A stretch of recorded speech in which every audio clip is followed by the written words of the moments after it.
O'zbekka o'xshayapti. Akalar o'zbekmisizlar? Ha, o'zbekmiz hozir deygan pullar hozir mana video qilamiz. Akalar bilan pulni qanaqa qilib ko'paytirishdi. Assalomu alaykum, hammaga yaxshi kayfiyat. Mana hozir bir ukalarimiz bilan o'tirib, Dubaydagi tajribamizdan kelib chiqib, sizlarga bir maslahatlarni beramiz. Bu как будто podkast bo'ladi. Ya'ni yangi kelgan ham bor, eski kelgan ham bor, bir kelganiga 2 yil, 3 yil bo'lgan odam ham bor va o'rtada men va 10 yillik tajribada shu Dubay hayoti haqida tajribaga ega insonlar o'tiribdi. Va shu videoda sizlar uchun Dubayda nima yaxshiligini bilib olasizlar degan umiddaman. Uni qani boshladik. Mana hozir ukalarim bir chekkadan tanishtiraman. Bu Oybek, Islombek ukamiz va Ali, Muhammad Ali. Ukalarimiz bilan bugun mana savollarga javob beramiz. Ya'ni Dubay haqida. Birinchi savolimiz quyidagicha bo'ladi. Dubayga kelganda qancha cho'ntagingizda pul bo'lgan? Birinchi bo'lib. 800 dollar. Siznikichi? 600 dollar. Sizda? Bizda ham shu 800 dollar.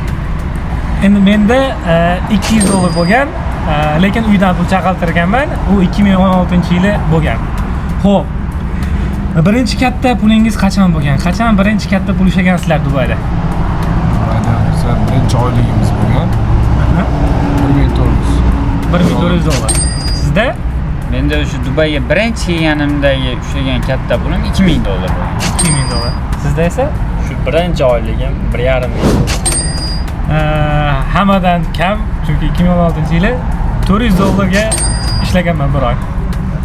Xo'p, Dubayda eng oson pul qayerda? Hali topganim yo'q.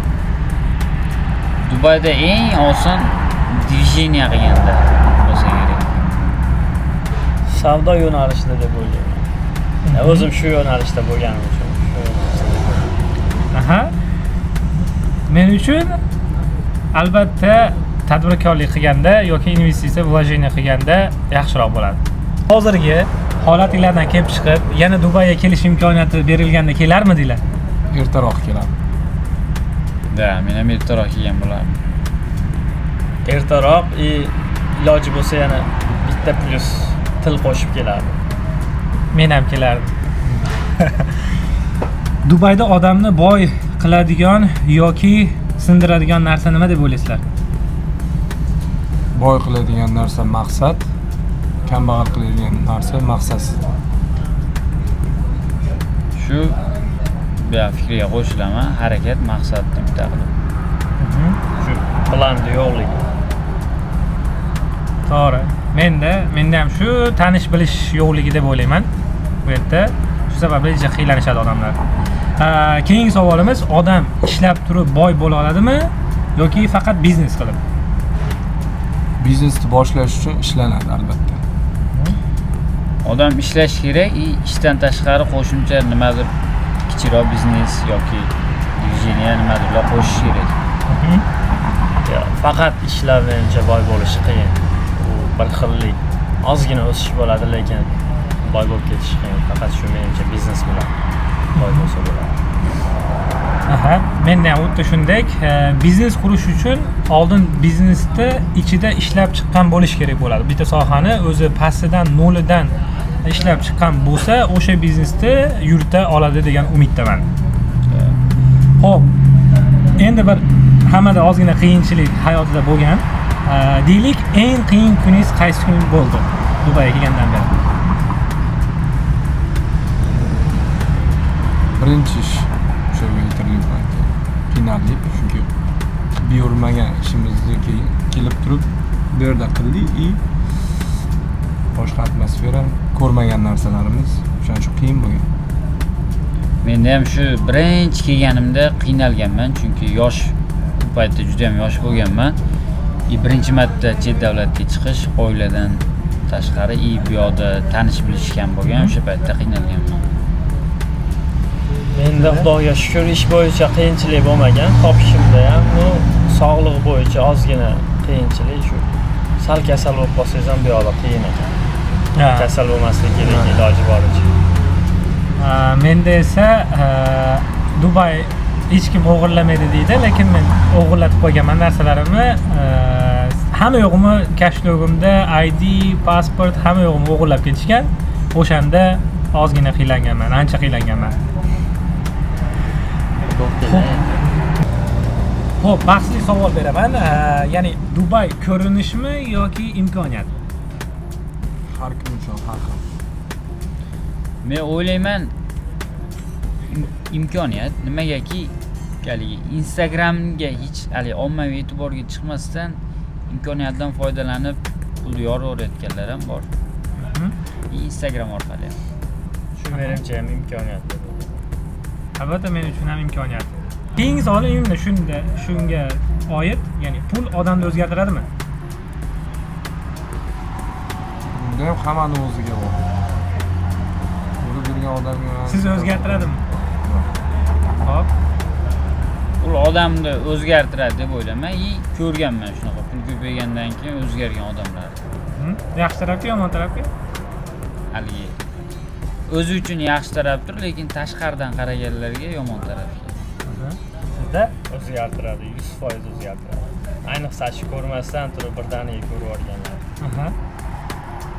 Menda ham fikr shunaqa, o'zgartiradi, ammo qaysi yo'nalishdagi odamni o'ziga bog'liq. Ya'ni pul ko'paygan sari boshqacha fikrlash, boshqacha imkoniyatlar va tanish bilishlar ham boshqa bo'lgani uchun ularning ta'siri tufayli o'zgarishi aniq. Xo'p, Dubayda do'stlik bormi? Yoki faqat manfaat? aka-ukalarim bor. Do'stlarim bor, ukalarim bor. Do'stlik bor. Oqibat bor.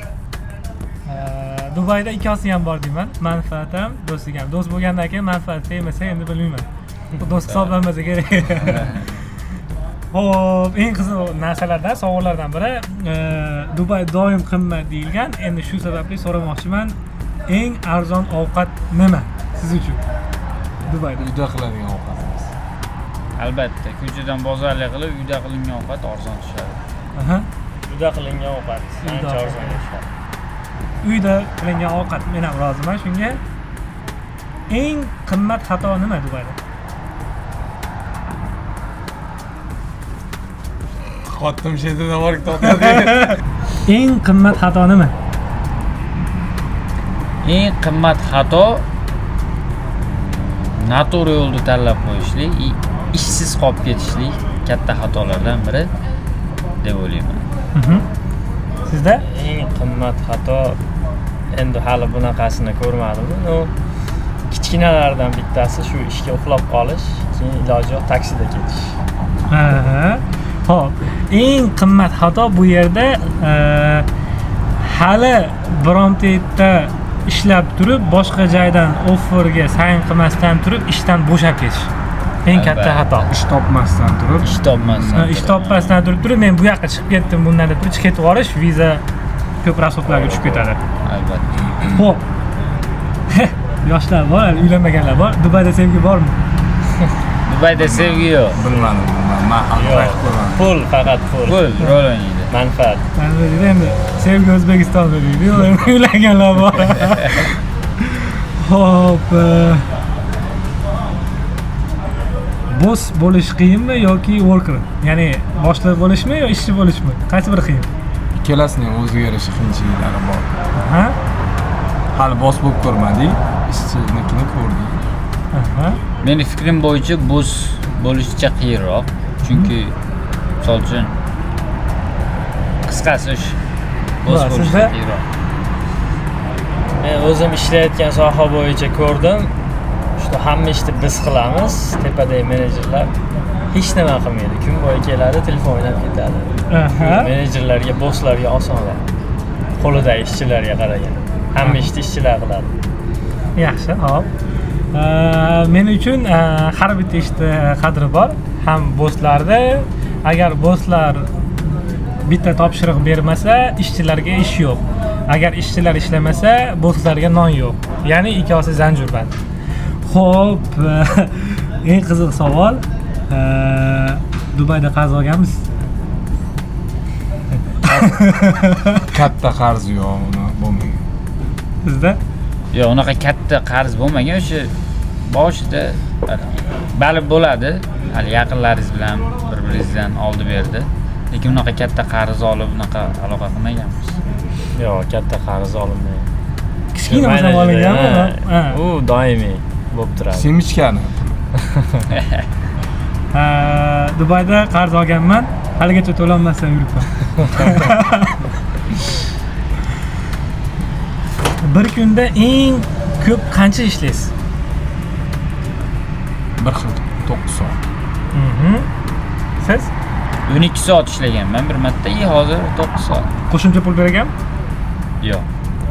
Qo'shimcha pul bermagan, lekin qaysidir kuni o'sha ekstra ishlagan vaqtimda minus qilib yuborgan. Eng ko'p 9 soat ishlaganman, hozir 8 soat ishlayman.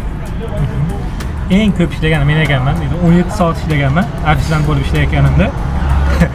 Umuman smenga sherigim kelmay qolganda men 17 soat ishlaganman. Uni o'rnini ham qolganman, ketmaysan deb turib olgan. Xo'p, mana ko'rdinglar o'rtoqlar, misol uchun bizni kuzatib borayotganlar, bugun mana Oybek ukamiz sotuvchilikda ishlaydi. O'zi aslida bu uchovsi sotuvchilik sohasida ishlagan.